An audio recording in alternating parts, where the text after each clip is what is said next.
In this section, we will be discussing both acute and chronic inflammation and how they relate to innate immunity.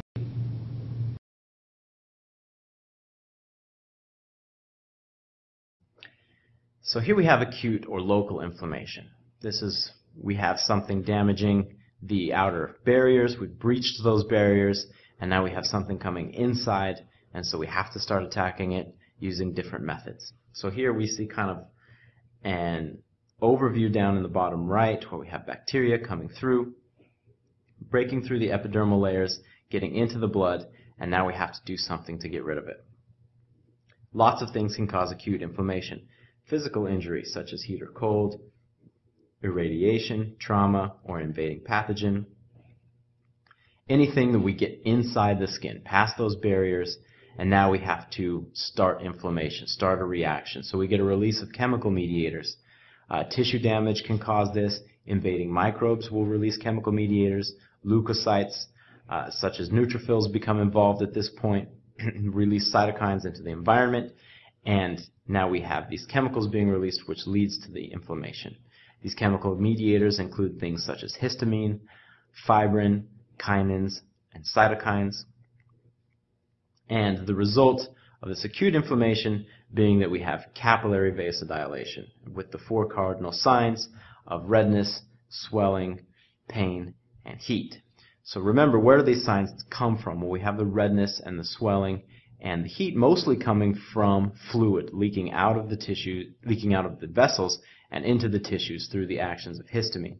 Now the pain is coming from different mediators that we have being produced because of this acute inflammation. Remember, another important point about acute inflammation is that it involves neutrophils. If you see neutrophils, it's acute. Remember, these guys are always the first ones there, and they also don't last that long. So they come in, they try to get the job done, and then they're out. So if you see neutrophils, you've got to be thinking acute inflammation. Here we kind of seen a blown up picture of that diagram from the last slide to kind of get a better idea. So let's just kind of talk and work our way through this one. Bacteria coming in, breaking down those mechanical barriers from the outside, coming down into the dermal layers where we have capillaries and things like that that can allow interaction between the inside and the outside of the body. Within the dermal layers, we have lots of different cells. We have phagocytic cells such as neutrophils. We have B cells that can extravasate and come out. We have mast cells. All of these things producing proteins that can help with this inflammation. Remember that we have certain cells that are already living out in the tissues. We have macrophages and we have dendritic cells that are already out there. These cells will pick up these pathogens that are coming through those toll-like receptors that we talked about. They can assess the danger, and then they can start to release certain chemicals that we talked about, histamine, kinins, that kind of thing, that will then get out, act as chemotactic agents for other cells that will then be able to come in. And that's what we're seeing here is kind of the cumulative effect of everything going on. B cells that will come out into the tissues that will make antibodies. These antibodies can then coat the bacteria, lead to things like activation of complement, lead to things like increased phagocytosis by the macrophages that are also out there. Okay, we see the mast cells becoming involved. The mast cells can release histamine, which will then lead to dilation of the capillaries, increased permeability of the capillaries, allow more cells to extravasate and come into the tissues. These other cells include things like neutrophils, which will come in, further the inflammation, break down the bacteria, create lots of pus, and that's where we see the acute inflammatory picture that we're seeing. So again, starts with the macrophages, starts with those resident dendritic cells getting the story, releasing the chemotactic agents, mast cells releasing histamine, opening up those capillaries for other cells like B cells and neutrophils to come in, which can then effectively neutralize and destroy the bacteria. Now, chronic inflammation results as in response to failure of acute inflammation in being able to handle an infection. So any inflammatory response always starts as acute inflammation. If that response fails, well, now we're going to shift from innate immunity to a more adaptive type of picture. And so as this infection progresses and the neutrophils can't handle it, the cytokines will start to call in the lymphocytes. You get activation of more antigen-presenting cells. And so in chronic type of pictures, what we see is more lymphocytes and more histiocytes. Remember, we said neutrophils. If you see neutrophils, that means acute inflammation. If you see lymphocytes and if you see macrophages to a greater extent, now you're thinking this is chronic, because now we've got the adaptive arm of the immune system involved. We get a differentiation toward effector cells of these chronic inflammatory response cells, the lymphocytes and the macrophages. Now, the result of this chronic inflammation will depend on the etiology of the infection and also host factors. One thing that can happen is that once the adaptive arm takes over, you get rid of the infection. You get rid of the bacteria or the virus or whatever it is. You get resolution, and then you have memory. Remember, anytime you get an adaptive response, you're going to have memory at the end of that so that you become better at dealing with that particular pathogen the next time you see it.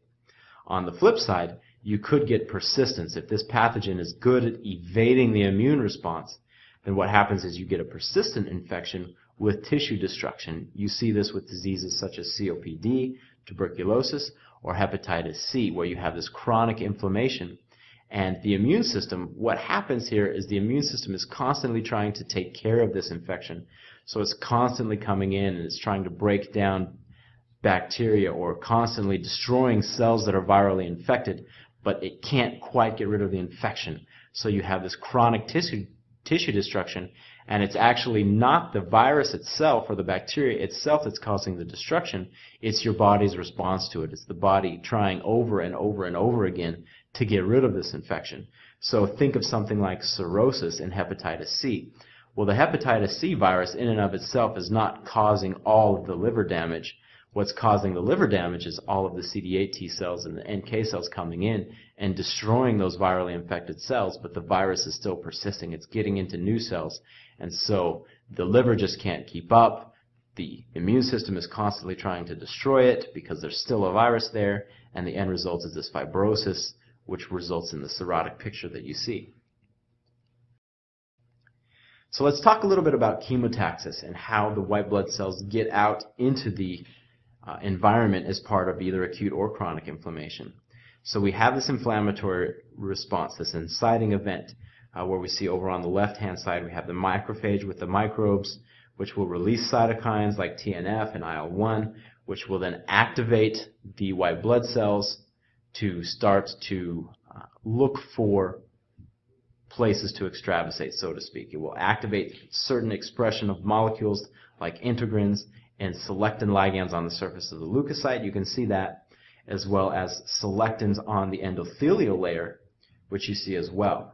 And this is how we get the process started. These cytokines go out, upregulate or cause the upregulations of integrins and selectin ligands on the leukocytes, as well as selectins and integrin ligands on the surface of the endothelial cell. And this is going to kind of work like Velcro, if you can kind of imagine that, where you have one side and another side that want to come and stick together.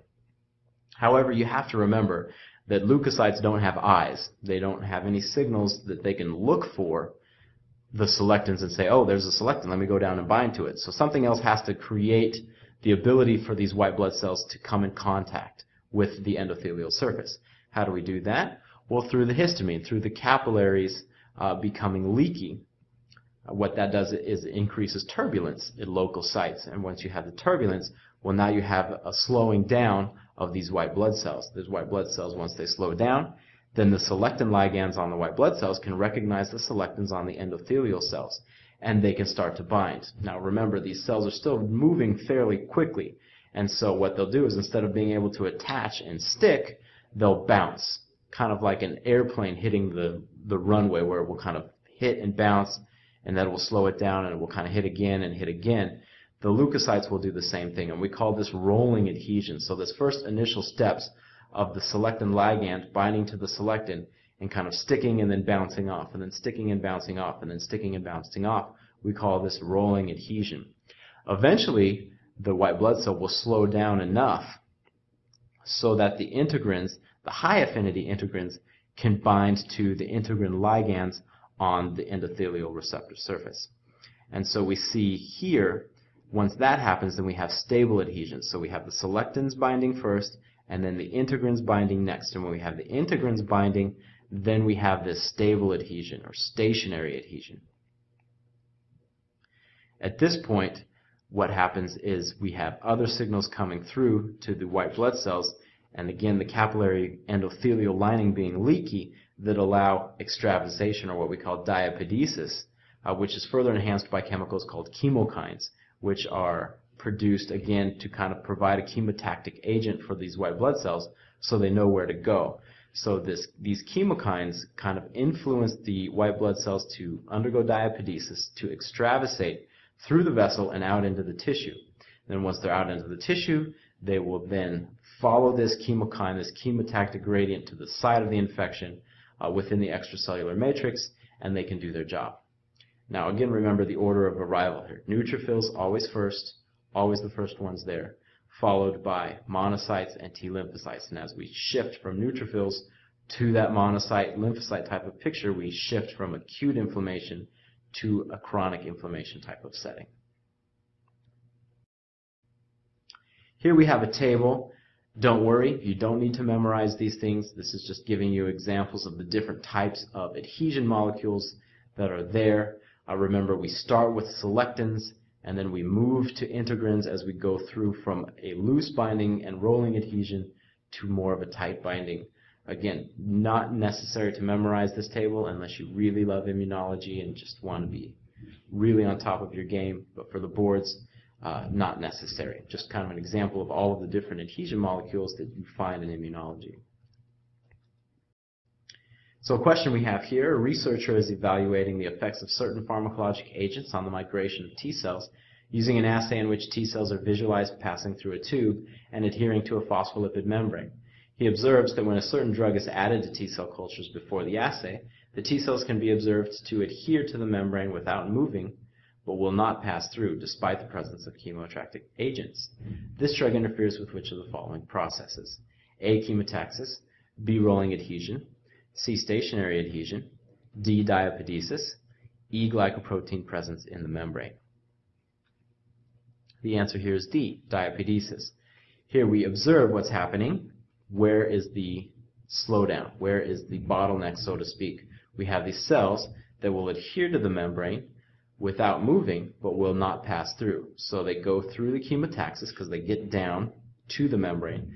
They go through the rolling and stationary adhesion because they get to the point where they adhere without moving, but they don't pass through. So you can infer from that this drug is interfering with that process, which is diapedesis.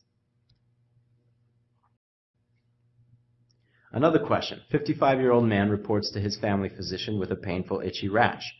Physical examination reveals an erythematous vesicular rash that wraps around the left side of the torso in a band-like pattern.